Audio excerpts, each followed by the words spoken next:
Hello বন্ধুরা, আসসালামু আলাইকুম। সবাই কেমন আছেন? তাসলিমাস কিচেনে আপনাদের সবাইকে স্বাগতম।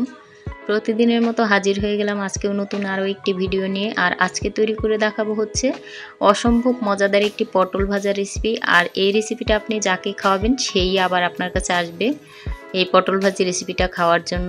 এটা এতটাই মজাদার হয় খেতে, তো এটা অসম্ভব, দেখতেও যেরকম চমৎকার, খেতেও অসম্ভব মজাদার। তো চলুন দেরি না করে ঝটপট দেখে নেই। তো দেখুন এখানে আমি 7 পিস পটল, উপরের যেই সবুজ অংশটা সেটা আমি হালকা একটু বটি দিয়ে চেঁচে তারপর পরিষ্কার করে নিয়েছি। এটা আমি ছিলে ফেলিনি, তো আমি আপনাদেরকে একটু কেটে দেখাচ্ছি এটা কিভাবে আপনারা কেটে নেবেন। আজকে আমি ভিন্ন পদ্ধতিতে কিন্তু একটু কেটে দেখাবো। তো এই যে পটলের দুইটা পার্ট, দুই সাইডটা আমি খুব সুন্দর করে কেটে নিব। আপনারা একটু স্ক্রিনের দিকে খেয়াল করলেই দেখতে পাবেন আমি বটি দিয়ে কিভাবে এটাকে কেটে নিচ্ছি। তো এভাবে কিন্তু একটু কোনাকুনি ধরে তারপর কিন্তু সাইডটা খুব সুন্দর ডিজাইন করে পাতলা পাতলা শেপ দিয়ে তারপর কিন্তু কেটে নিতে হবে। দেখুন এই যে আমার একটা পার্ট কাটা হয়ে গেল, আমি আরেকটা পার্ট আপনাদেরকে কেটে দেখাচ্ছি কিভাবে কেটে নেবেন। এই যে দেখুন ঠিক এইভাবে কিন্তু পাতলা পাতলা করে তারপর কেটে নিতে হবে দুইটা পার্ট একইভাবে। মাঝখানের জয়েন্টটা ঠিক রেখে অবশ্যই তারপর কেটে নিতে হবে, মাঝখানের জয়েন্টটা যেন ঠিক থাকে, কোনোভাবে যেন কেটে না যায়। তো দেখুন এই যে এটা কতটা সুন্দর হয়ে গেল, এটা দেখতে যেরকম চমৎকার আমি আপনাদেরকে একটু হাত দিয়ে দেখিয়ে দিচ্ছি দেখুন। তো আমি এখন আপনাদেরকে আরও একটা ডিজাইন দেখিয়ে দিচ্ছি যে আপনারা কিভাবে কেটে নেবেন। এটা আমি দুইটা ফালি করে নেব, মাঝ বরাবর কেটে দুটো ফালি করে নিয়েছি। এখন এই পার্টটাকে এখানে একটা পার্ট আলাদা আলাদা করে আমি ডিজাইনটা আপনাদেরকে কেটে দিচ্ছি। আপনারা চাইলে এভাবেও করতে পারেন। আস্ত পটলটা যদি এভাবে কেটে করতে না চান সেক্ষেত্রে কিন্তু এভাবেও করে নিতে পারবেন, এতে কোনো সমস্যা নেই। তবে এটা খুবই চমৎকার দেখতে আর খেতেও অসম্ভব মজাদার।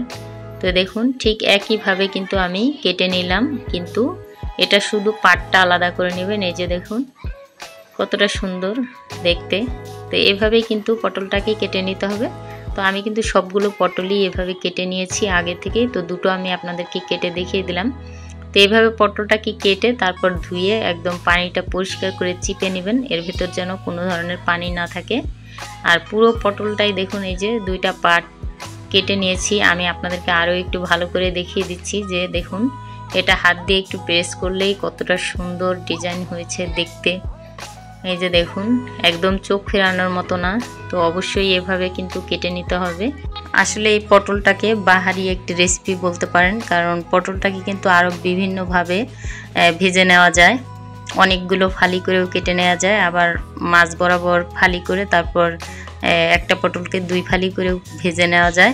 তো এরকম অনেক প্রসেসে ভেজে নেওয়া যায়। তো আমি আজকে আপনাদেরকে যেভাবে দেখিয়েছি সেটা আসলেই নিউ একটি ডিজাইন। তো দেখুন আমি যে একটা দুই ফালি করে কেটে তারপর ডিজাইনটা করেছি একটা পার্ট, সেটাও আপনাদেরকে একটু দেখিয়ে দিচ্ছি। দেখুন কতটা সুন্দর হয়েছে, এটা দেখতে যেরকম চমৎকার আসলেই খেতেও অসম্ভব মজাদার। আর বিশেষ করে গরম ভাতের সাথে তো এটা অসম্ভব মজাদার হয়। অবশ্যই একদিন হলো বাসায় ট্রাই করবেন আমার রেসিপিটি ফলো করে। তো এখন সবগুলো পটল কিন্তু আমি একদম ধুয়ে পানি নিংড়ে নিয়েছি। আর এটার ভিতরে কিন্তু পানি রাখা যাবে না, অবশ্যই ধোয়ার পর এটাকে একটু ভালোভাবে হাত দিয়ে চিপে চিপে পানিটা বের করে নিতে হবে। তো এখন এগুলোকে আমি মশলা দিয়ে দেব। তো এর জন্য একটা মিক্সিং বুলে নিয়ে নিলাম। তো এখানে আমি 7 পিস পটলের জন্য হাফ চা চামচ হলুদের গুঁড়া অ্যাড করে দিলাম। তো এরপর এখানে আমি অ্যাড করে দেব হচ্ছে 1 চা চামচ মরিচের গুঁড়া। ঝালটা অবশ্যই আপনারা আপনাদের পছন্দ অনুযায়ী দিতে পারেন। তো এরপর এখানে আমি অ্যাড করে দেব হাফ চা চামচ ধনিয়ার গুঁড়া। এরপর অ্যাড করে দেব হাফ চা চামচ আদা বাটা আর হাফ চা চামচ রসুন বাটা। এরপর এখানে অ্যাড করে দেব হচ্ছে স্বাদ মতো লবণ। লবণটা স্বাদ মতো দিয়ে তারপর কিন্তু আমি এই সবগুলো মশলাকে হাত দিয়ে খুব ভালোভাবে এই পটলের প্রতিটা গায়ে মিক্সড করে নেব। তো দেখুন এইভাবে কিন্তু আলতো হাতে প্রতিটা পটলের গায়ে কিন্তু মশলাটাকে খুব ভালোভাবে মেখে নিতে হবে। তো দেখুন ওই যে মেখে নেওয়া হয়ে গেল। তো এইভাবে কিন্তু সবগুলোর গায়েই খুব ভালোভাবে মেখে নিতে হবে, মশলাটা যেন একটু মাখা মাখা হয়। তো দেখুন মাখানো হয়ে গেছে। এ পর্যায়ে এগুলোকে আমি ফ্রাই করে নেব। তো তার জন্য চুলায় একটি প্যান বসিয়ে আমি আগে থেকেই একটু তেল গরম করে নিয়েছি। তো দেখুন তেলটা কিন্তু আমার গরম হয়ে এসেছে। তো এ পর্যায়ে এখানে আমি পটলগুলোকে দিয়ে দেব একে একে। আর এই পর্যায়ে কিন্তু চুলার আঁচটা মিডিয়াম টু লো আছে থাকবে, এটাকে একদম হাই হিটে ভাজতে যাবেন না। আর আমি কিন্তু এটা ঢাকনা দিয়ে ঢেকে তারপর ভাজবো না, এটাকে আমি ঢাকনা ছাড়াই ভেজে নেব। তো মিডিয়াম টু লো আছে রেখে একটু সময় নিয়ে এটাকে ভাজতে হবে, তাহলে দেখবেন খুব সুন্দর একটা কালার থাকবে। কালারটা একদম সবুজ কালার থাকবে, দেখতেও চমৎকার লাগবে। তো এভাবেই কিন্তু উল্টিয়ে পাল্টিয়ে তারপর এগুলোকে ভেজে নিতে হবে। তো দেখুন একটা পাট আমার হয়ে গেছে, এখন আমি এগুলোকে একটু উল্টিয়ে দেব। তো দেখুন এই যে উল্টিয়ে দিচ্ছি, আর এটা একটু সাবধানে উল্টিয়ে দেবেন যেন জোড়াটা ছেড়ে না যায়, সেদিকটাও আমাদের খেয়াল রাখতে হবে। তো দেখুন এইভাবে কিন্তু খুব সুন্দর করে খুব সহজেই এই পটলের ভাজিটা করে নিতে পারবেন। তো দেখুন দেখতে দেখতে কিন্তু আমার হয়ে গেল। এখানে আমি 5 পিস দিয়ে দিয়েছিলাম, তো এই 5 পিস কিন্তু আমার ভেজে নেওয়া হয়ে গেছে। দেখুন কতটা সুন্দর হয়েছে দেখতেও, এটা একদম আসলে সত্যি লোভনীয়। তো সবগুলোই কিন্তু আমি একইভাবে ভেজে নিয়েছি।